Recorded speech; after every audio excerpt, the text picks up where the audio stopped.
Are in the world. We are AI Quartet, and today we've been working on Hackathon 1, the first hackathon in the Headstarter Hackathon series. And today we've been building something that people need. Here are the four of us, and we came up with the idea of AI-powered WhatsApp alerts. Now, we all use the web for many sorts of alerts. We need to be informed, when's the next hackathon? When is Taylor Swift playing? I need concert tickets. Oh, I need the price of Bitcoin. I need to know what the price is of something at my favorite shop. I need deals to go on holiday, flights and hotels, and I'm also looking for a job. And I want to be, I want to be regularly reminded of all the opportunities that are out there. We spend an enormous amount of time using our favorite search tool to find out the answers to the questions that we have, like these.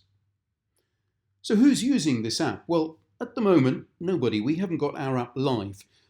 We have 0 users, but there are reasons for this. At the moment, though, we're still in the sandbox. The problem we're trying to solve, as I've mentioned already, is that we're all using search tools to find answers to our questions regularly, and it's very time consuming. I might look every day to find out whether there is any sort of travel problem between my home and my place of work. I might be looking for weather alerts. I might be looking for travel. I might be looking for road conditions. I might be looking for all sorts of things. And this is very time consuming. The solution really is to be able to type in the query that we have once and then select a frequency that reflects how often we would like to be reminded of the answer to that query. So if I want to look at concert tickets, I might want to search every week or so. So I type in a query. I say, I'm really interested to know what North American artists are touring in the UK in the next 2 months, and remind me of that every week. So I type in that query, and we fire it off to a large language model called Perplexity. Now, unlike some LLMs, Perplexity is able to interrogate the web. It's able to return up-to-date information as a result of its searches. And so that's what's of real value to us here. And that information is reported back to us via WhatsApp.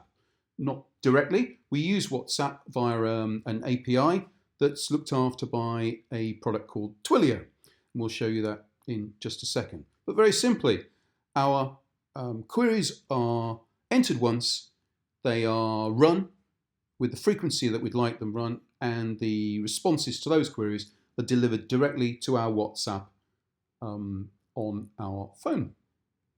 Let's have a look at a demonstration. Hello, welcome back. So this is Kai. I'm going to give a small demonstration of how this application works. So we developed AI alerts to get real-time information delivered directly to your WhatsApp. So let's see how it works. So I'm gonna start by writing a prompt. So which is basically, is a central train line working between Northolt, which is in West London, and Holborn, which is in Central London. So basically I want to know if there is any issues with the central train line between these two locations. And I want this information delivered directly to my WhatsApp. So I'm gonna give my WhatsApp number. And I'm gonna set a frequency of 15 seconds. You could also move it to 1 hour, 6 hours, 24 hours, or 1 week. So, but for demonstration purpose, I'm gonna keep it to 15 seconds so that you could see how it is getting updated every 15 seconds. So I'm going to start setting updates. So updates will be sent every 15 seconds, and the updates will be started. So I'm going to go to my WhatsApp. So I have zoomed in my WhatsApp so that you won't see the other chat. So obviously, and yeah, this is my first message. Yes, the central line is working between Northolt and Holborn. There are no reported disruptions on this line. Perfect. So I should get my second, which is 15 seconds now. So I got my second one. The central line is working between Northolt and Holborn. There are direct trains departing from Northolt station and arriving at Holborn with services operating every 10 minutes daily. Let's wait for my third message. Bingo. So this is how it works. So you could be looking for any information on the internet.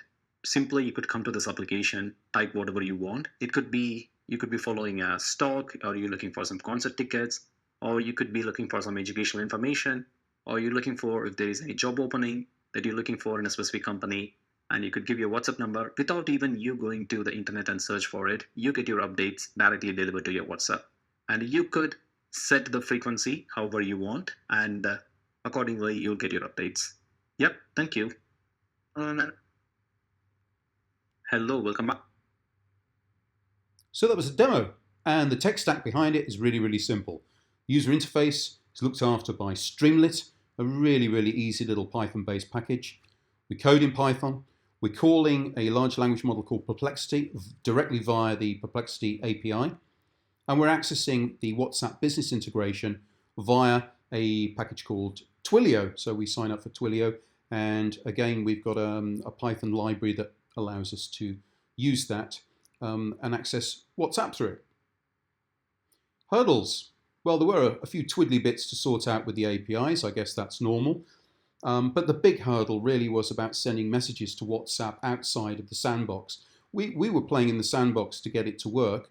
So consequently, we registered ourselves to the sandbox, and our phone numbers that we were getting messaged to were approved. Now, when we move into production, that's not going to be the case, and we would actually have to seek approval for a business account with WhatsApp to be able to send messages like this. Now, that process actually isn't fast. It's not something that we can just do online. So sadly, we haven't got an app up and running today, chiefly because of that. And secondly, even when we have that, we do need a user opt-in process, because we can't just send messages out to a user without that explicit permission. Future iterations. Well, you've seen via Kai's demo that we can set up a message and a frequency of alert, but we've got at the moment no way of maintaining those alerts. We might need to edit them or pause them or delete them. I've talked about the user sign-up process that we need, and probably a CRM behind that to track a bit of basic information about customers using the system. And beyond this, we probably extend from WhatsApp to other methods of messaging, text, email, and other messaging services. So that was our idea today. Really sorry we didn't get to actually deploy this, but next time.